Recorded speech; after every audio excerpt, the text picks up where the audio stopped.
Hello and welcome. I am Scrapperlock, and this is City of Heroes. We are with Mister Eclipse, who's our level 28 now Dominator. And this episode, we're going to be talking about Game Masters killing off characters and when it's okay and when it's not. This is sort of a reprise of stuff we talked about before, but there's a different twist on it. And this comes from a video by the Rules Lawyer that just went up a few days before this video has gone up. So, like maybe a week ago at the time of this video's posting. So if you check the video posting and you go back about a week and you look at the Rules Lawyer, it's something he's talking about somebody posting on a Facebook group or something. And we will get into that. But first, I want to show you our build and talk about our characters. And we got to talk to Christine Lansdale because we just failed a mission from her. This is not a story arc. Um, I just finished the Free Clip story arc, and that's what got me to level 28. I'm trying to get a story arc from her, but she was asking me to rescue somebody, and I went in, and it was like just a 3-level really small office, and he wasn't there. So we were bugged, and I couldn't autocomplete from her. I think you can only autocomplete by calling them up, and we don't have her phone number yet. So we're going to try to stop the family from and the freaks from fighting each other. We have a 90-minute mission. It shouldn't take us anywhere near that long. But fortunately, the other mission was timed, so I just let the timer run out. I actually logged out, did a couple things, came back. I had a minute left and said, let me go ahead and record. I am also getting ready to probably do some recordings of ARC. Again, if you guys are interested in seeing that, go ahead and post in the comments that you might want to try it. I may post a little anyway and just see if people want to watch it.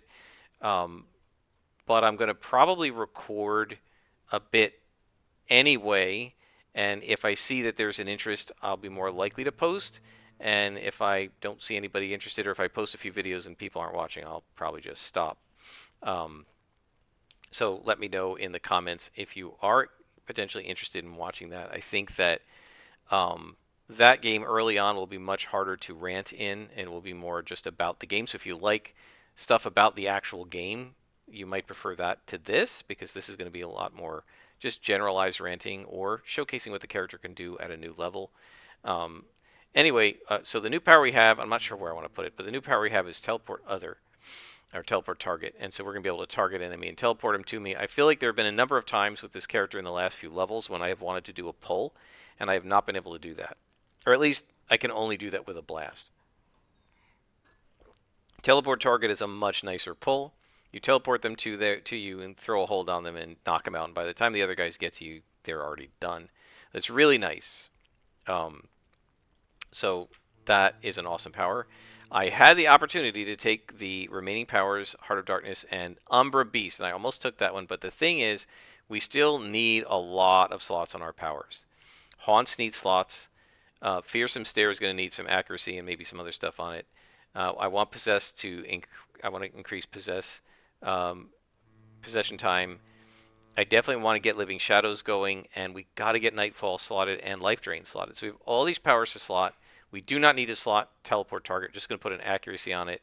I don't know how much I'm going to use it before I get around to buying an accuracy enhancer or putting in an IO, because even though it says in the details that the accuracy is 1.00, I really feel like this power has got an accuracy of about 0.75, because it seems to miss all the darn time. Let's see if we can sell these two enhancements that we don't need. And so anyway, our character is doing pretty well. I've been very happy with his performance. And we are on a time mission, so let's just go ahead and teleport to it. This may be the only mission we're going to do today. We'll see. I would like to keep this episode under 45 minutes and hopefully closer to 30 than to 45. Well, we'll see what happens, and you never know with these missions. It might be a huge mission. So now let's get into the topic, which is a DM in D&D 5th edition, killing off characters. Now, the way the Rules Lawyer approached this was that it seems like people don't think that GMs have the right to kill off characters, and that because of that, there's a complaint that the GM shouldn't have tried to kill off these characters. Now, I will say that when I listened to the story and the GM asked, was I a jerk for doing this, I said yes. And it wasn't because the characters died, it was because of the way it was done. And the Rules Lawyer addressed this a little bit, but I think it's so much more of the reason why everybody objected than the Rules Lawyer seems to have thought. Right? The rules lawyer sort of takes it as the fact of the death is the main thing people are objecting to. I don't actually think that was true. So let's go over the story. I'm going to summarize it again. If you want to have the whole story word for word verbatim, the rules lawyer has it on there on his channel, and you can read it there. And so you just look for DM killing off player character or whatever, and you'll find it. So the way the story goes, it was a DM with, I think, 3 players. There were 3 player characters. One was a wizard, and 2 were melee characters. I feel like one was like a barbarian rogue, and the other one was a paladin or something like that. But anyway, they were melee fighter-ish, like standard non-magical characters, non-wizard. You know, they didn't have a cleric, I don't think, and they had a wizard. And so they were at the, I guess they were at the end of a campaign. I'm not sure how long the campaign was. And I think he might have said later, but I don't know how much that matters for this story. They are coming up to the fight with a BBEG, right? The big, bad, evil guy, the boss monster. And the boss monster was a lich. Liches are one of the most powerful and terrifying, if they're done right and role played right and everything, one of the most powerful and terrifying monsters in all of Dungeons and Dragons historically and today. A lich is a challenge rating 21, which means it should be a reasonable, like a medium level fight for a party of 4 level 21 characters, assuming you're doing 6 to 8 encounters per day, and this is one of those. Now, nobody does that with a lich fight, right? It's not just one of 6 encounters, but that's the way the DMG explains challenge rating and stuff. So we got to defeat all. So let's.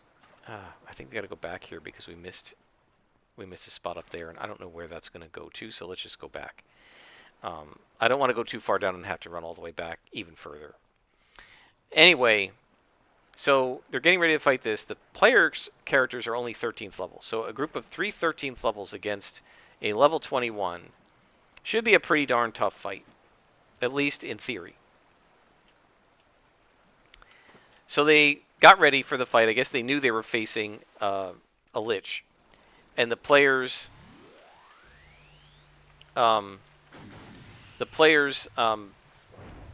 went, and I guess they went first. The wizard went first, and he cast some spell. I don't think it says what the spell was, and he got 60 or 70 damage, like 65 damage to this lich, which is a huge chunk of its hit points. And my guess is, I don't know, but probably lich has like 180 hit points or something. So he took a huge chunk out in a single attack. And I guess the lich went next. And what the GM said in his own post was that he felt like doing 60 damage in a single shot to a lich is wildly overpowered, and he decided to kill off the wizard because it was overpowered. And so he said he asked the player of the wizard, how many hit points do you have? And the player of the wizard said, I have, I don't know, 70 or something. And the DM said, okay, well, the lich is going to attack you with power word kill. And power word kill will instant kill you if you have fewer than 100 hit points. Right? So what the DM did was he asked, do you have fewer than 100 hit points? When the player said yeah, he said, all right, I'm using power word kill on your character's dead. And he did this, in his words, because he felt that the wizard was overpowered. Or the wizard's attack was overpowered. Right? And so that's why when he said, was this wrong or unfair, or am I a jerk for doing this? I said, yeah. Because it's okay to kill off characters. I mean, I've done it myself, and it's okay to have characters basically not kill off, but to allow a character to die as a result of dice rolls is perfectly acceptable. But to say, I am going to use killing off your character with die rolls as a punishment for the fact that I think your abilities are overpowered, I don't think you should do that as a GM. Right? My first question to this GM is, if you think this ability was overpowered, why didn't you ban it from your game? Now, it might be that the GM didn't realize, because this happens to me sometimes. You just players it's not just that the power is OP, it's that the combination, right? The players will sometimes come up with a combo of this spell, this feat, this ability, this racial class, this racial ability, and this class ability. And when you combine them together, those things are overpowered as a group, right? The Sorlock is a great example, right? The sorcerer who can, the sorcerer warlock who can basically use short rests to get infinite spell slots if you do it the right way and you interpret the rules a certain way, right? That is a broken combination that the people who wrote the Dungeons and Dragons Player's Handbook did not realize when they wrote it that players would think to do or could even do, right? It's a broken combination. Much the way in this game, perma haste and recharged burn patches on a tanker got somebody to level 40 in one day, right? That wasn't a combo that the devs had realized people would do, right? And when they realized it, they nerfed it. But to some degree, the damage is already done once it happens, right? And so it may be the case that the GM did not realize how OP this one spell was. It may be the case that it didn't occur to him that when you combine this spell with these other things, it's super powerful and it's OP. You know, that's possible. I feel like as a GM, if you allowed something that's overpowered and you didn't realize it, to some degree, you're going to have to eat that.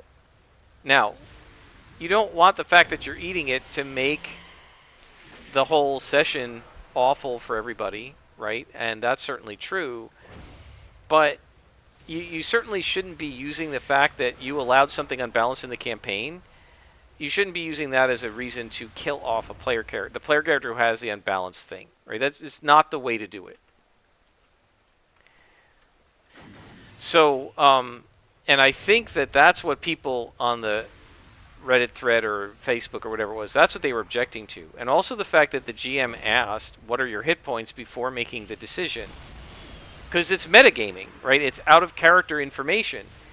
The Lich wouldn't know how many hit points everybody has, right? It may be the case that the Lich attacked the only person that they could take out, that he could take out with a single power word kill, because the other characters all had more than 100 hit points, right? If they were fighters and stuff. Do you see how much I'm missing against a +1? That's ridiculous. And that's with accuracy enhancers on every power, guys. The only one that doesn't have it is the one we haven't used, which is the teleport other. So, yeah, I mean, the GM is using metagaming information to decide. I can see the hit points. All right, Savage Worlds is different. Everybody can see everybody's wounds, players and GM alike. But in D&D, I can see the hit points of the player characters in Foundry. But I didn't make decisions about what the monsters were doing based on how many hit points the player characters had. Right? I made decisions about what the monsters were doing based on what it was logical for the monsters to do. Right? Attack the nearest target. Attack the target that did the most damage to me. Attack the most recent person to attack me. These are all pretty objective ways to decide what the monster would do, and they make some sense. Attack the guy you think is weakest. Now, I would have no problem if the GM had said in his post, I decided after taking all that damage that the Lich would assess the wizard as being the biggest threat and attack him. And he did a power word kill, and the wizard complained that he was the one who was attacked. I would say no, that's what should have happened. The Lich isn't stupid. He knows spellcasters are very dangerous to him and that fighters can't do that much to him. So you attack the biggest threat and take it out. That makes sense. I mean, you'll see with this guy a lot of times when domination is up, I dominate the boss, right? I'm going to do it right now. Right? This guy is the biggest threat. The other guys are not as big of a threat, so I'm going to go under domination here, and I'm going to attack the biggest threat. Am I picking on the boss? No. I know he's the biggest threat, and that's who I went after, and it makes sense. So I'm doing this as a player to the NPCs. The NPCs could do this to player characters. You see all the missing. Ugh, horrible. So I would have no problem if the GM had said the Lich is going to attack you in revenge and judges you to be the toughest threat, and he's going to try power word kill on you. Right? But if the Lich doesn't know you have under 100 hit points, the Lich might wait on that power word kill. He might wait till you've taken a couple of hits, or he might fireball you first and try to take you down 20 or 30 or 40 hit points and then try power word kill on you. Right? Because he doesn't know how many hit points you have, and taking you down a few hit points first would increase his probability that he's going to be successful. So I don't mind that, right? I don't mind that the Lich attacked the guy, and I don't mind that the Lich did a kill spell. I think that's all perfectly fine. What I mind is the GM using out-of-character information to make an in-character decision for the Lich that is every bit as metagamey as when players do it. And if you look at the posts that the rules lawyer quoted in his video, the overwhelming majority of those posts were saying the GM was a jerk for asking how many hit points, that you shouldn't do that. Right? A couple people said, I would never play in this guy's game again. And I'm like, I don't know if I would be that extreme, but I would definitely have something to say about it. And I would say to the GM, look, if you want to attack my character because it's a logical in-character thing to do, fine. But don't attack my character because it has fewer hit points, because the monsters don't know how many hit points I have or not. If you remember right, somebody was talking about at one point, and I mentioned this in one of my videos, what is it, a Swavane basilisk, that it lives in the water, and that, what is going on with this? Is this another map where I haven't, oh, there's somebody. Okay, I missed somebody. That the player characters went and they like wiped the thing, right? And the GM was complaining that it was too weak. And the other person was like, hey, it hides in the water. It's going to make a sneak attack. It'll go after the guy with the lowest armor and take him under. And I said then, like, how does it know what armor class is? Right? The GM knows who has the lowest armor class, but the basilisk doesn't. It's going to go after the spellcasters first, because they're the weakest. How would something with a 2 intelligence or a 3 intelligence know to do that? And actually somebody on the forum came on and posted that answer as well. I don't think I did, but somebody else did, and they're like, you're cheating, right? The basilisk wouldn't know how much armor class you have, or how many hit points you have, or what class you are, because it's a basilisk. It's an animal, right? It's not an intelligent. It's not a lich, right? Liches are super intelligent. Liches could figure that sort of thing out, but an animal can't. And a basilisk is basically just a giant alligator, right? That can paralyze you. So,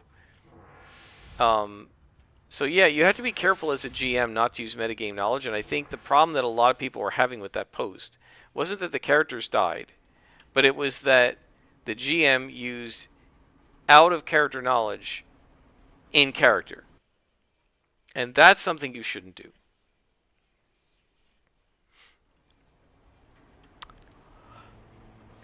All right, Christine, hopefully you'll give me your phone number now.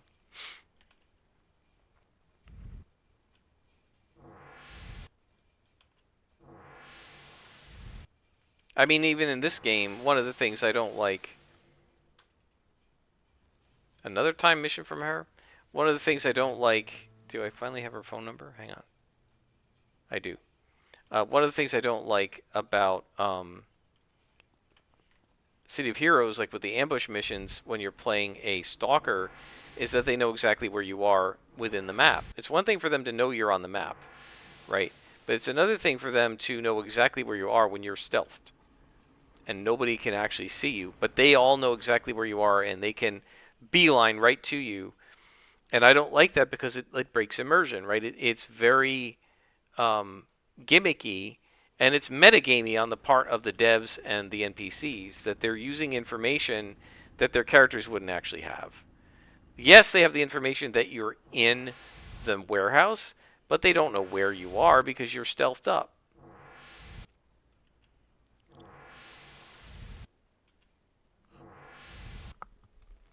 So I think, guys, that we have to be very wary as GMs about using the information that we have, right? It's okay to use the information that the players or the villains, that the villains or the NPCs would have about the player characters, but it's not okay to use information that the GM would, that the the monsters wouldn't have, or the villains, but the GM does. Right. So, for example, in Champions, some characters take extra damage from certain types of attacks. Like I take extra damage from darkness attacks, using this guy as an example. Okay, so you take extra damage from darkness attacks. How would the Sky Raiders know that? They wouldn't, unless they happen to use a darkness attack on me and see that it really hurt me and heard me screaming and writhing in agony. Right? So just like the players shouldn't be looking in the enemy's books and finding out Ankylosaur and Wyvern and Firewing's weaknesses and trying to use them in battle, the GM shouldn't act as if Ankylosaur and Wyvern have read the player character sheets either. Now, sometimes players get a rep for things, and when that happens, then yes, certainly you should. They should know the rep of the players, right? But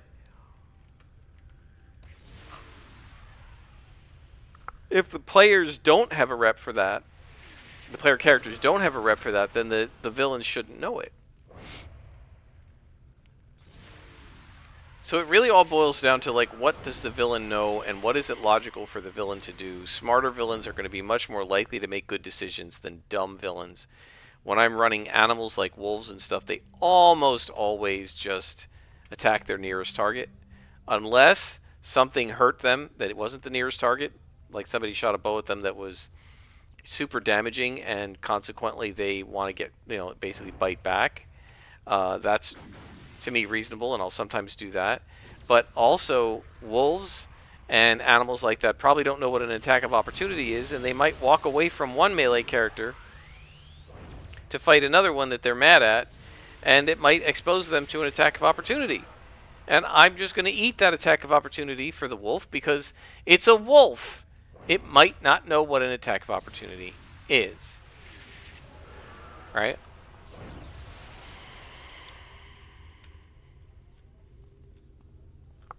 So, did I click this? I did. So it's really about, like, in character, what do these characters know? I mean, that's true for, I can't believe he got this out. That's true for the players, but it's also true for the GM.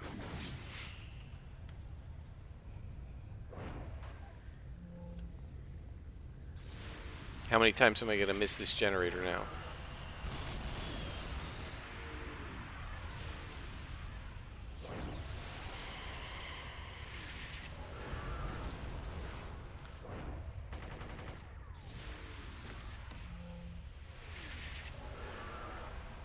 Where's the other guy? Here. Hold. There you go. And let's heal up a little bit.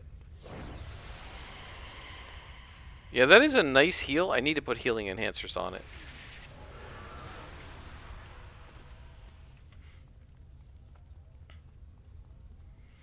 So the rules lawyer's take on this was that, it was a legitimate thing for the GM to kill off the character, and I agree. But not because you think they did something broken within the rules. If they cheated, you should be having a conversation with them about not cheating or why they shouldn't cheat. Not killing off their character for cheating.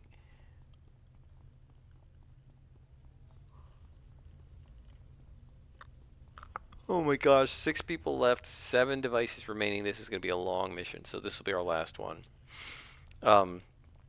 Yeah, if somebody's cheating, you need to deal with that as a GM, but I don't think even then that you deal with it by killing damage to the player character. You're punishing the wrong thing, right, or the wrong entity. Because player characters are only what you allow them to be, right? If I allow extra dimensional movement in Champions and then I decide it's breaking the game, I shouldn't kill off the character that has the extra dimensional movement. I should talk to the player and ask the player if they could maybe change it and explain why I think it's breaking the game.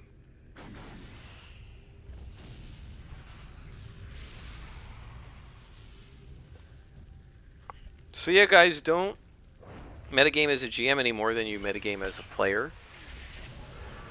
And definitely don't ask the player how many hit points do you have before doing something to them.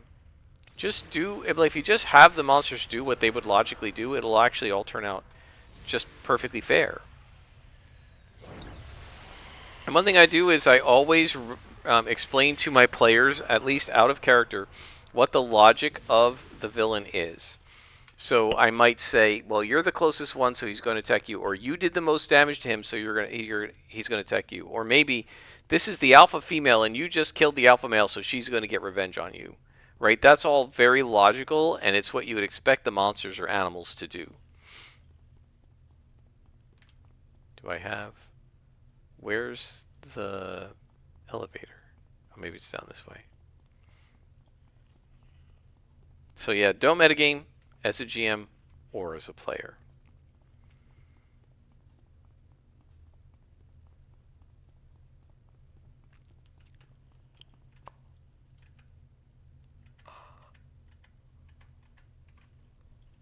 Okay, narrator engineers. That's good.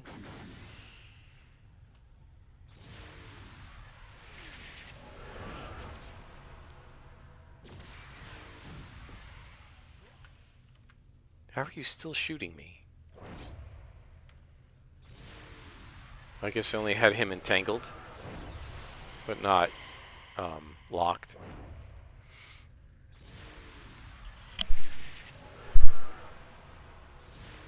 Immobilized, I guess they call it in this game. Yeah, so that does such nice damage, but I definitely want to enhance it.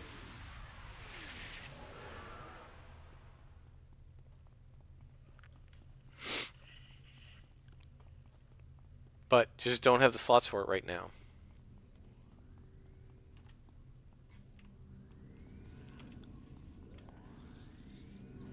Who do we have here? Okay, radar engineers need to be stopped first. There we go. Ah! God, they're almost impossible to stop from taking a freaking knee. Unless you're a stalker.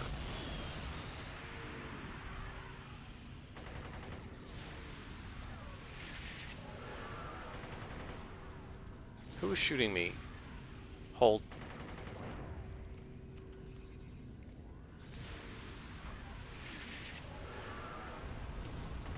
Oh, darn it, I hit the wrong guy. Here, go attack your friend. That is an awesome power.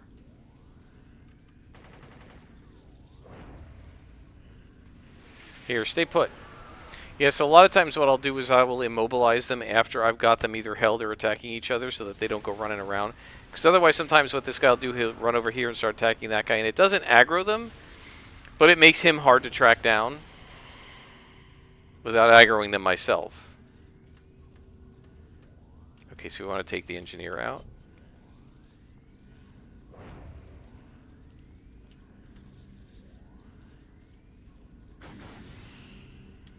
So I'm going to strictly immobilize them here. And then that guy will get the whole treatment. And then there we go. Man, have I found a single person to free yet?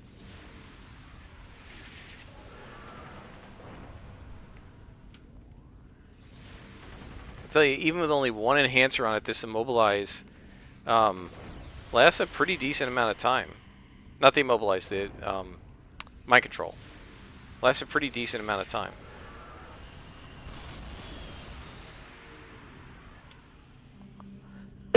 Excuse me.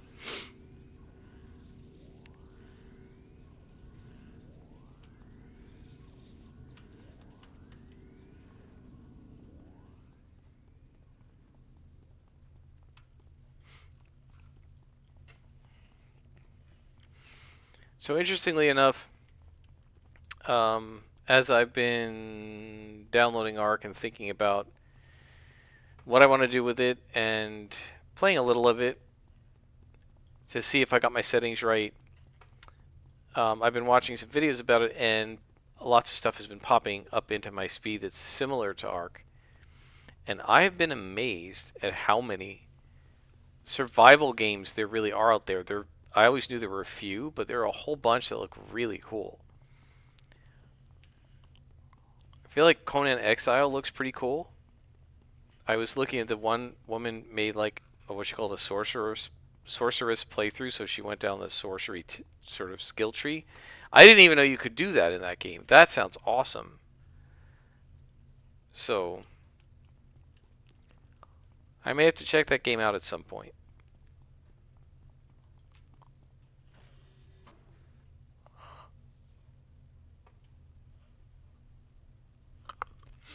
But yeah, there are 3 or 4 other really good-looking survival games that are either in early access or getting ready to come out, or some of them have just come out.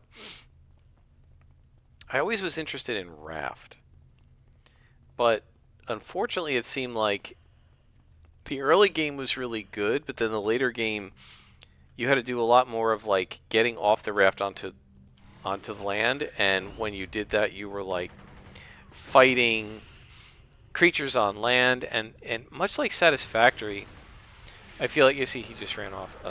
Stay where you are. Much like Satisfactory, I feel like the real strength of Ark. There's a Raider Engineer. I can't believe that. Oh my gosh, these guys are so annoying. The with stuff like Satisfactory and Raft, I feel like the combat part of the game is very I don't know what the word is, half-baked. Yeah, you can get to combat, but it's not feature-rich. One of the things I like about Ark is that it has sort of feature-rich combat. You can get the dinosaurs to follow you into combat. You can ride a dinosaur into combat. You can level up your melee stat and do a lot more damage with it and stuff like that. And so I feel like, I don't know if you could, I don't think you can do any of that in Raft. You can't do any of it in Satisfactory. You can't level up how much damage you do. You can make slightly more damaging items, but the reality is, for the really nasty monsters, that you have almost no chance against them unless you're super good at like Twitch combat, and I don't mean the company Twitch. I mean like Twitch games where you have to have good fast Twitch muscles, which I generally don't.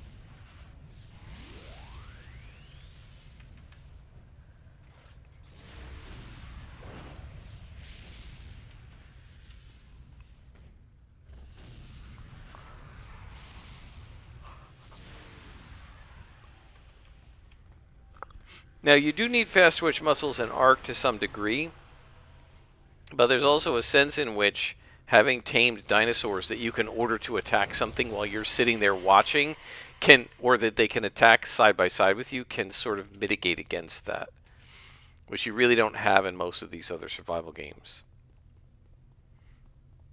But yeah, there seem to be a very large number of them.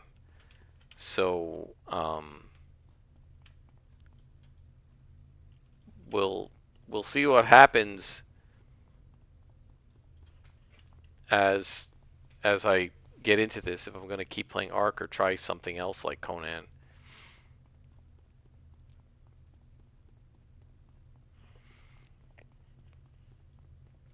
And the one person that I was watching, she said she has, I don't know if you guys realize it, but like Steam tracks how many hours you have of gameplay. Like, it knows you're playing the game and it just tracks it. I mean, there are ways to install games where they don't go under Steam and you install them kind of privately with a desktop icon on your computer, and I don't think if you do that that Steam knows when you turn that game on or not. But assuming you play it by launching it through Steam, like, it tracks how many hours you're playing the game. I thought it was a lot. I have 450 hours in Ark. This one woman who's playing Conan Exile said she has 8,000 hours in it. 8,000. And I was watching it was really cool. I was watching these two real-world paleontologists play Ark, and the one was kind of a newbie, or what, a complete newbie, and oh, he did it again. Like, oh my gosh, they're so fast at that. Um, anyway, the guy paleontologist was new at it, and the woman had been playing it for a long time, and she said, "Yeah, I've been playing Ark. She'd been playing Ark for like 5 years or something." She said, "I have 4,000 hours in the game." I was like, "Wow, that is 10 times as much as I have." Just fight each other. There you go.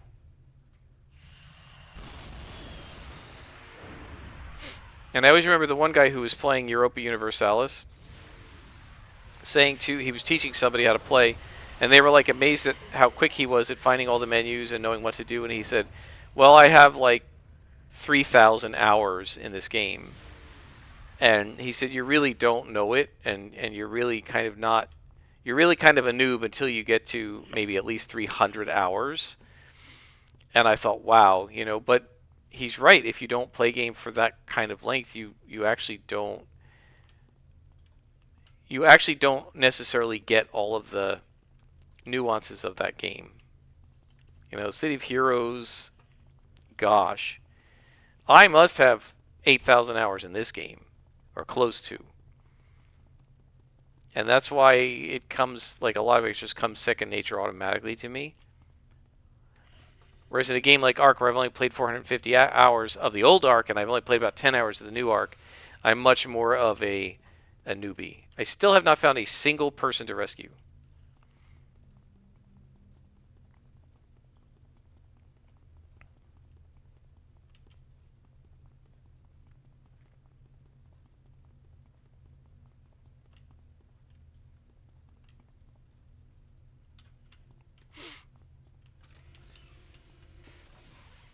So I have to say, I am looking forward to playing myself some Ark, whether I do a Let's Play of it or not. I really like doing building in that game. I love taming dinosaurs and riding them with saddles. They're super fun, and there's a lot of cool aspects to that game. I also like doing crops, like growing things in a garden. Stopped him. Finally. Here, go fight your buddy. And now be immobilized. I don't know if that stops teleportation. I guess we'll find out sooner or later. No, it doesn't. Oh, but the hold does.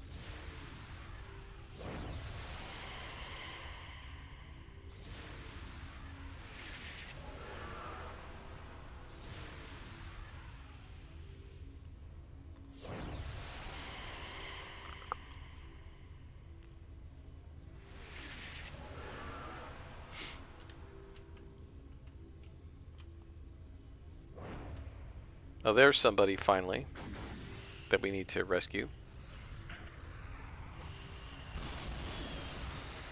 Yeah, that AoE does some nice damage, even on enhanced for damage, so we definitely want to up that.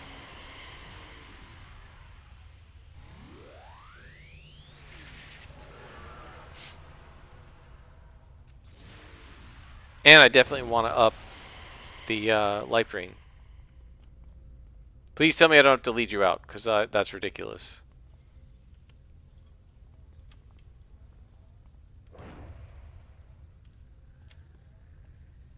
Yeah, I didn't stop him either. God, I always get the wrong guy. Or I miss them or something.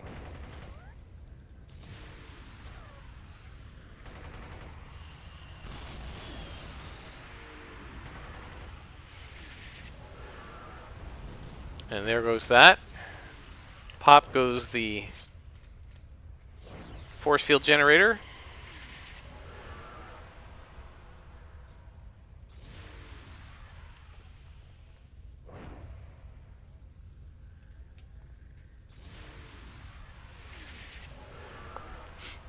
So what other games are you guys playing?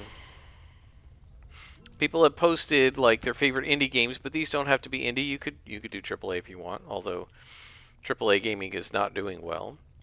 AAA game developing is not going so well. I've heard several companies are doing layoffs. right? Because they're putting out these games that cost them like $100 million to make the game, and then they don't even make the money back that it cost them to invest, so they lose all that money. One AAA game just actually shut down only a few weeks. There's all this political controversy, so I don't want to get into that, but it shut down just a few weeks after launching because I guess people didn't like it. I don't know. And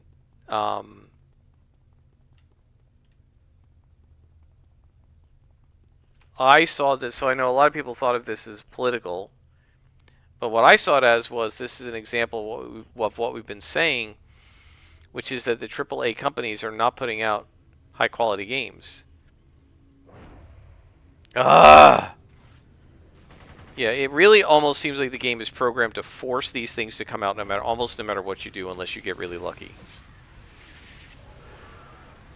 Here, fight your own guy. Give me some health. Come on.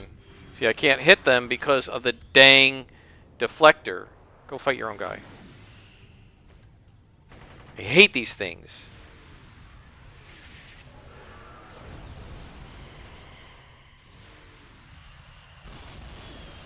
I don't know where the teleporter went. He'll come back. I thought I turned that sprint off.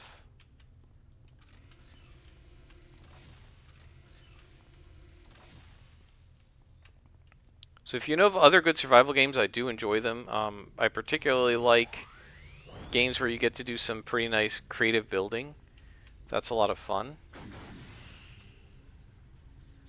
I don't know where the other porter went. We'll hold that guy. It's so weird not seeing any line of buff icons up there because the melee characters all have them.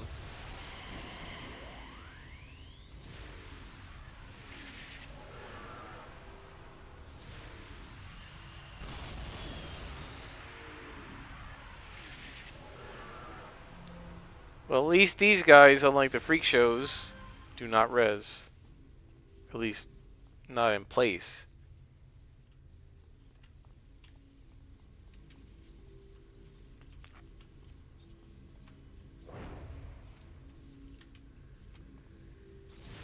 Alright. Stop that Raider Engineer.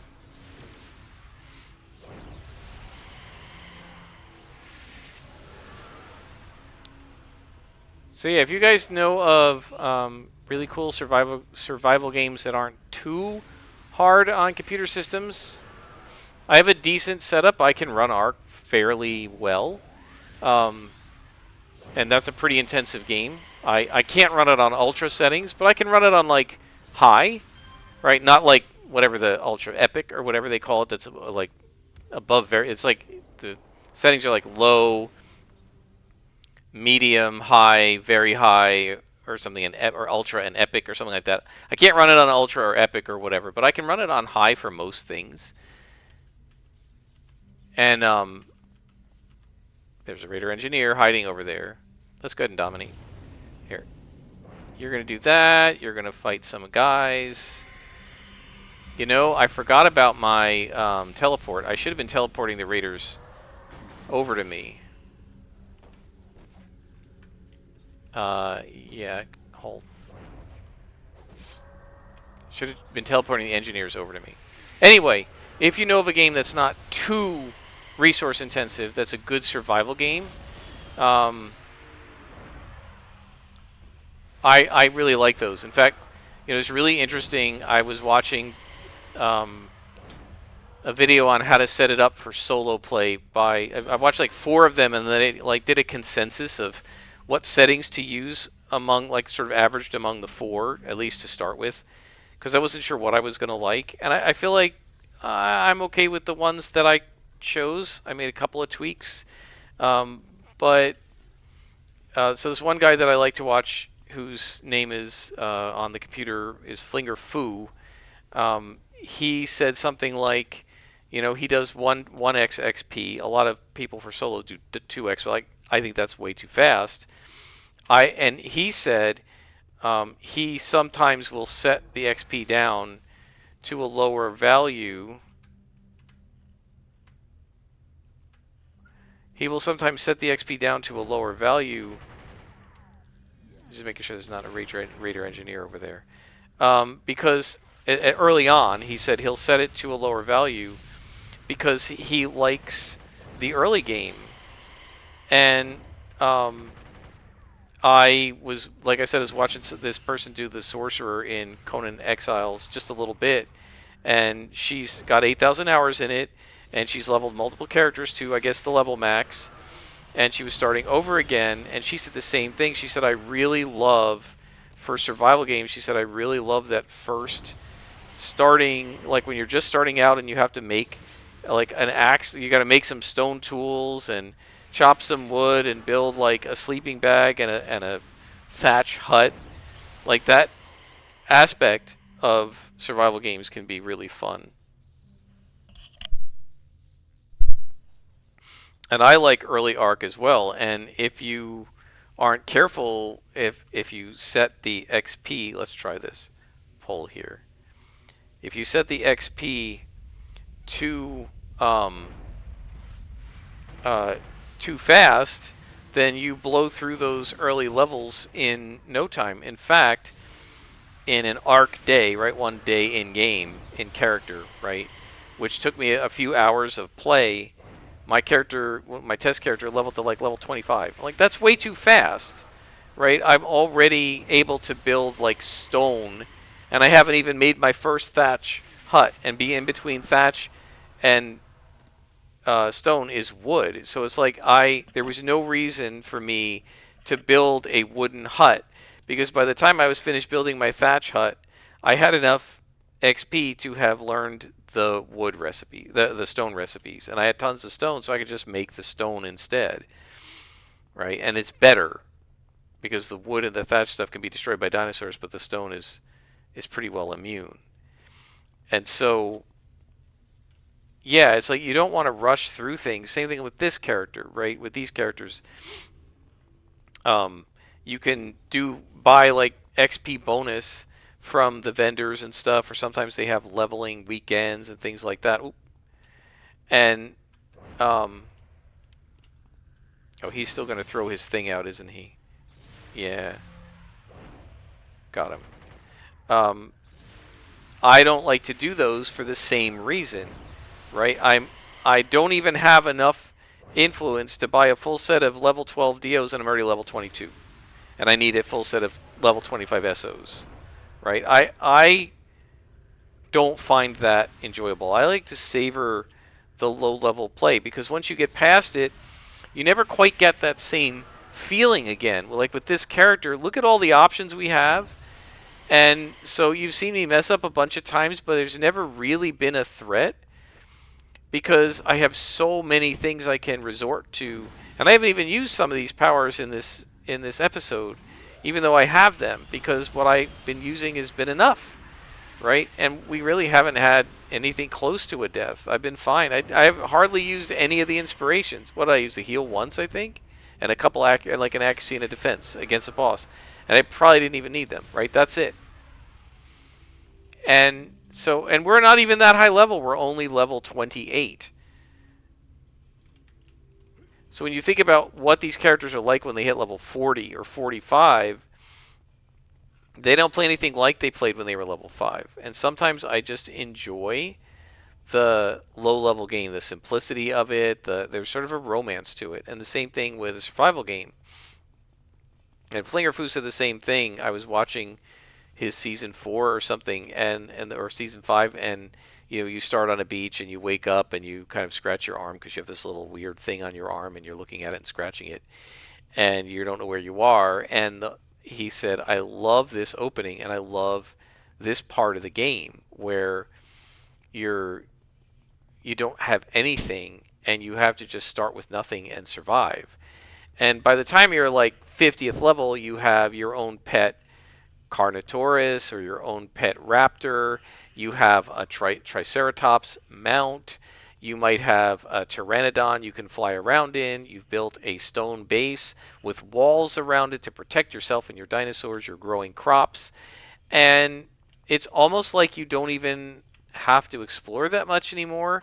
Now, obviously, you do if you want to do the end game rating or whatever. What did I miss? Um, huh. I think I'm stuck again. I don't know what's going on with this game. This is like the third mission in a row where I've had multiple things to find and I could not find them. Now I know when I'm talking sometimes I miss stuff, but come on, how did I miss a glowy and two people?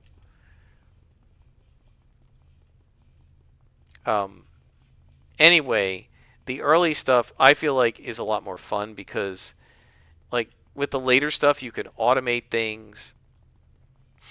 You can do things in bulk, right? And because of that, it's it's just different from when you're like hand manufacturing a tool from uh, from just stone and wood on the ground that you picked up, right? There's a difference between that and taking a bunch of metal and crystal and sticking in a fabricator and having it pump out 3 sights for guns to go on your 3 machine guns.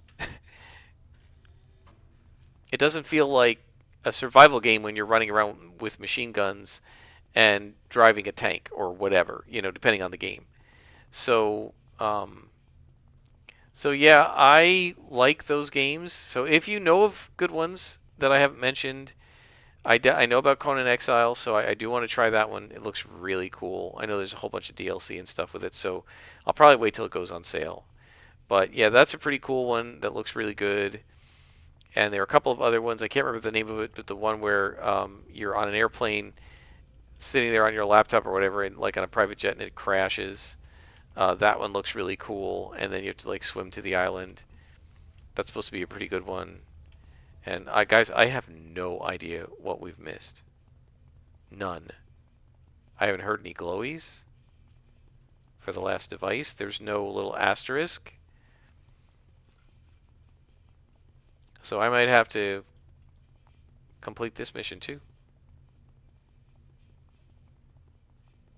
I wonder if I'm bugged in some way because I usually don't have this happen over and over again in a row. Usually happens once every 10 missions or something. But this happened in 2 missions off screen. I did a successful mission just previously, and now this one. This is the third in 4 missions where I have not been able to find either the glowy or the victim or the leader or whatever. I think once was a leader, once was a victim, and now both victims and glowies. And the one it was like find Mr. Williams or whatever. It was like a specific single, the only NPC. And it was 3 or 4 pretty small levels in the offices, and I could not find him. I crawled all over those maps. So I don't know.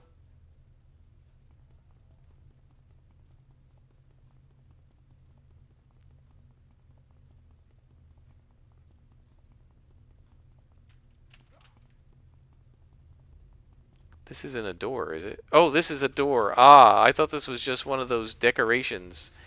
That's not a real door. I see.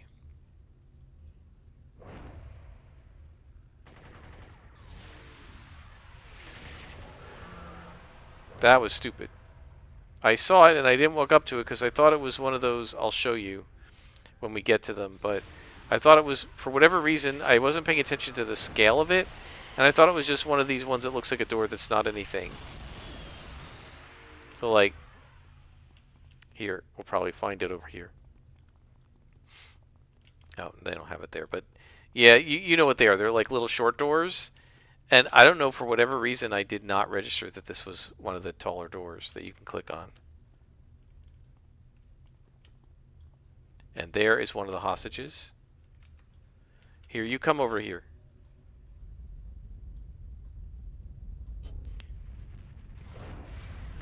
Well, one of the things I like is you can pull them to you, right? And then you can queue up the hold power. You're not supposed to be coming after me. What are you doing? You can pull them to you and you can queue up the hold power. So that as soon as they appear, you hold them, and it doesn't give them a chance to take the knee.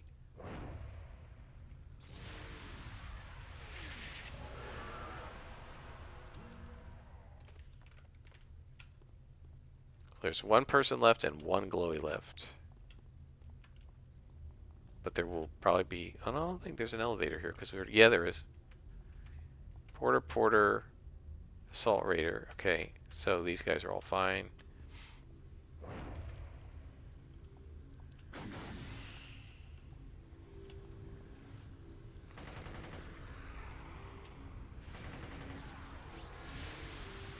Yep, they can still teleport even though they're held. Alright.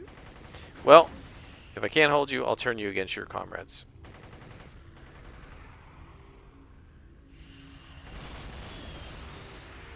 Or can't immobilize you, I guess, is the right word.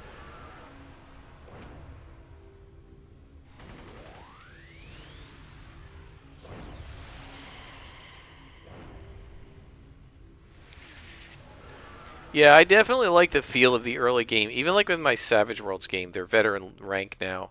They have access to so many powers. They're all walking around instead of like with 10 power points, with like 20 power points, and 7 or 8 powers, and lots of edges and high abilities. So like the one guy, the Hex Slinger, his character is already a base of D10 in shooting, which is really high, and then he does boost shooting, and if he gets a success with a raise on it, he boosts it from D10 to D12 on a success, and a D12 plus 1 on a raise. So it's like he can't miss because he's got a 12 plus D12 plus 1. So unless he somehow crit fails or something, which is like a 1 in 72 chance or whatever, he can't miss. Although he did miss, even with a D12. He rolled like a 1 and a 2. Something like that. But yeah, like they're so powerful now that what happens is that mundane challenges don't do anything to them anymore. And it may seem that may seem like a good thing, right? You go, okay, well, that's cool. Our characters are more powerful. Mundane challenges don't challenge us anymore, right? But the problem is that there are only so many types of challenges you can give. And if you eliminate some of them as not a challenge anymore, then that reduces the scope of how much variety I can use in preparing a mission, right? So if let's just make it up, there are 10 types of challenges I could provide the party, and at novice rank, first level, first advance, all of those things are challenges. These are the doors that I thought I was looking at because I'm an idiot. These doors don't do anything, right? You can't click on these. They're just decoration. And that's what I thought I was looking at upstairs in that previous room, previous level. So let's say there are 10 things I can challenge you with, right? Puzzles, mysteries, combat, different types of monsters, right? Like monsters that do regular mundane damage, monsters that do magical damage, and so on and so forth. And when you're first level or first rank or novice, whatever, everything is hard because you don't have any particular defenses against any of it, and you don't have any particular abilities that negate anything, and so everything is hard. But as your party levels up, you start getting abilities that eliminate as a threat a whole bunch of things, right? So you can take edges in Savage Worlds that make it so that, like, yeah, you're probably never going to have to worry about a fear check because your spirit has gone up from D6 to D10 or whatever, and you now have guts or whatever the edge is that makes you less, gives you bonuses to your fear checks. And so, something that has a fear level, a regular fear level, starts to become no longer a challenge. So now I have to put them up against monsters that force you to provoke a fear check at -2 or 3 or 4. right? And so that eliminates all of the enemies that don't provoke a fear check at least a -2, because none of them are going to be challenges, right? And so that's fewer enemies that you can fight, right? Like there's no point for me, unless I bring 30 of them, there's no point for the most part to having them fight the Walking Dead, the regular zombies, because they're just going to one-shot kill them. And they're so good now that they can multi-action, shoot 3 of them, and take all 3 of them out. And so even if I attack them with 12 zombies at the end of a round against 4 PCs, there probably will be only 5 zombies left up, right? And then they'll just kill them in the second round. There's like no point to even having that fight. And so if you enjoy fighting the Walking Dead, or say prairie ticks, or tumblebleeds, these are all really cool creatures in the Weird West, but they're not creatures that it's worth even bothering to put up against my posse anymore, because they're just going to destroy them. Like it's going to be over in one round, so why bother, right? And so that's what I mean by what can happen is as you level up, you can make it, oh, General Z. All right, so we're going to take that story arc, but we're not going to do it now because she has a tendency to give timed missions, and I don't want to do another mission right now. You can eliminate as a possible threat a large number of categories of challenges. And if you do that, then all that's left are the 3 or 4 challenges that could still be a threat, which means that you've got to repeat them over and over again. You see what I mean? So like once you can read minds and Zone of Truth, there's no point to giving you a murder mystery, because you can just ask the witnesses and make them all tell the truth, right? And learn the truth from all of them. And that is going to make it no challenge at all. And like with my best friend, he could raise, because I let him do it and I shouldn't have, he could raise his sorcerer's DC, defense, difficulty class of his spells, the save of his spells, to like a 21 or a 22. Which meant that any monster that didn't have a save of at least +3, it wasn't even worth putting up against them, because they were just going to be hit with his slow, and they can't do anything when he does that. So there's no point to even having that battle. So there's a whole range of monsters in the monster manual that would be really cool to fight if you didn't just one-shot defeat them, that you can't put up against the party because they're just not a challenge. And they're cool animals, and some of them are classical mythological beasts, like hydras. But the hydras can't do anything against slow, and all of the head powers are negated because they can only do one thing around, instead of the 5 that they would be able to do otherwise, because they've been slowed, right? It's a great example of bad rule writing, right? What the rules should say is you can take -1 action per round. So a Hydra, instead of getting 5, would get 4 when he's slowed. But instead, no, everybody can only do one thing around. Either move, or action, or bonus action. And you can't take reactions. So the Hydra can't do anything. Just sits there and bites with one head. You may as well not have a Hydra in the game after the spellcaster gets slow, right? And has the ability to make it so that the Hydra cannot save, because it doesn't have enough of a bonus on its wisdom save, right? And so my point is that you can get yourself to the point where you're so powerful that certain challenges aren't even relevant to you anymore. Look at this game. Sky Raiders are a challenge right now. Why do they stop appearing after level 29? Because the devs know that level 30 characters would have no trouble against Sky Raider engineers, which are the real challenge of the Sky Raiders. Once I am 33rd, 34th level, I will have so much accuracy, so many AoEs, and so much range to my attacks that I will just one-shot every single engineer, unless I'm being sloppy. Whereas now it's actually a challenge, right? So they stop giving them to you. So in this game, what happens? We lose, when you get into the 40s, you lose all of the mobs that you fight in the offices that are mundane. You don't fight family anymore. You don't fight Sky Raiders. You don't even fight hardly Rikti anymore, right? Now you're fighting Malta. You're fighting Knives of Artemis, right? That do other things. And all of the cool villains that you fought earlier, like Skulls and Hellions and outcasts and warriors and freak. Well, it's a freak show. You still fight, but like the freak shows stop being hard to fight. They're just bags of hit points by your 40s. And so, if you think it's fun to fight the freak show when it's still a struggle in the 20s, you're not going to enjoy it in the 40s because it's too easy. Because you've got abilities now that negate what was making the freak shows hard, right? And so there are hundreds of monsters in the monster manual, but by the time you're 10th level, 90% of them are not worth fighting. Well, that means as a GM, I only have 10% of the monster manual to use against you, which means you're going to be fighting a lot of the same darn monsters over and over and over again. Dragon after dragon after dragon. Because it's all that's left that will challenge you. Fight a dragon, fight a lich, fight a dragon, fight a lich. Because even wraiths and stuff are of no challenge anymore.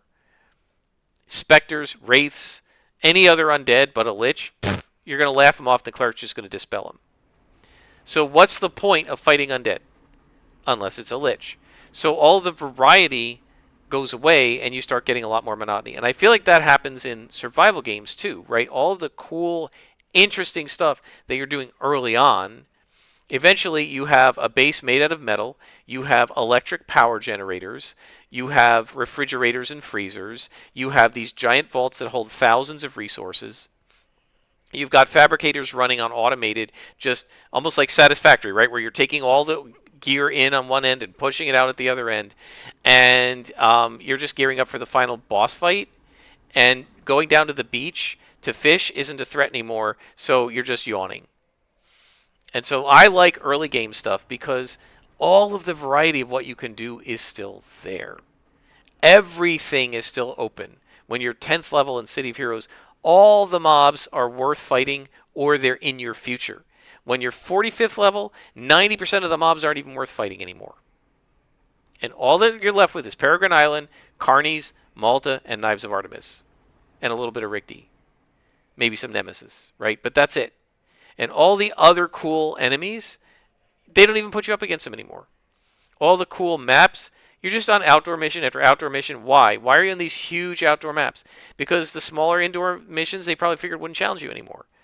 So all of the array of options gets reduced and reduced and reduced as you get to higher level because it's too easy. It's no longer a challenge. You've sort of priced yourself out of those challenges. And that's why I think a lot of people like these early levels of games, because all of the challenges are still there or ahead of you instead of being behind you, right? When I'm 45th level, I miss missions like the one today, except when it's bugged. But where you're just going through the lab and you're fighting some Sky Raiders and rescuing some prisoners, I miss doing that in labs. Instead, you're doing it in the Boomtown map, right? And you're fighting really annoying high-level enemies like Malta Sappers and the Knives of Artemis with their stupid Caltrops and stuff like that, right? Which is nowhere near as annoying. Well, the Sky Raiders are nowhere near as annoying as that.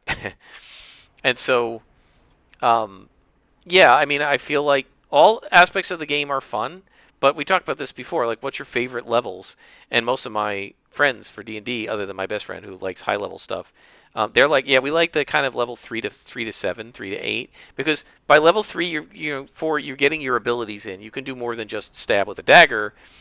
But after you get to level 8, you're so powerful that all the cool, like at level 5, you can still fight orcs. At level 8, you can maybe fight some orcs if they're accompanied by a chieftain. At level 10, one PC can take out 45 orcs. There's no point to it. They can't even hit you. And you're just going to AoE them to death. So why would you fight them? And so fighting orcs, you don't do that anymore. Fighting goblins, we don't do that anymore. Fighting kobolds, we don't do that anymore. But that's D&D to so many people. And being challenged by orcs, well, that ends by level 5 or 6 or 7. Right, now you're fighting bugbears. Then you're fighting trolls. Right? And eventually, you're fighting dragons. And it's cool to fight a dragon, but do you want to never fight orcs again? Or do you want to fight dragons just at the climax? Well, if the dragon is the climax, but it's the only thing that challenges you, everything else before that is just chaff. Right? It's just grind. And the grind isn't fun. Right? What makes it fun is the challenge. So, Yeah, that's just a long way of saying I agree with these other YouTubers who like the early parts of games. I like the early part of this game a lot. I mean, first couple levels, maybe, when you're gasping for endurance, that's not so great. But like this region where you've got your SOs in so that your powers are actually being effective. Because what's hard in the really low levels is your powers aren't really effective. But when you're here in this level range, 28 is an awesome level range. Like high 20s is one of my favorites because you've got your SOs, right? This makes all of our powers fully effective. But other than this thing, we don't have sets and we don't have all of our powers fully enhanced yet. And we're still vulnerable to a lot of effects, which means that it's a challenge and it's fun and there's a lot of enemies to fight and a lot of cool stuff still to do. So I like having that long road ahead of me and um, and not having completed so much of it that some of the challenges are trivialized and so I'm skipping parts of the game. Anyway, we'll stop there. That's way longer than I wanted this episode to be. Until next time, guys, I am Scrapper Lock, and this has been City of Heroes.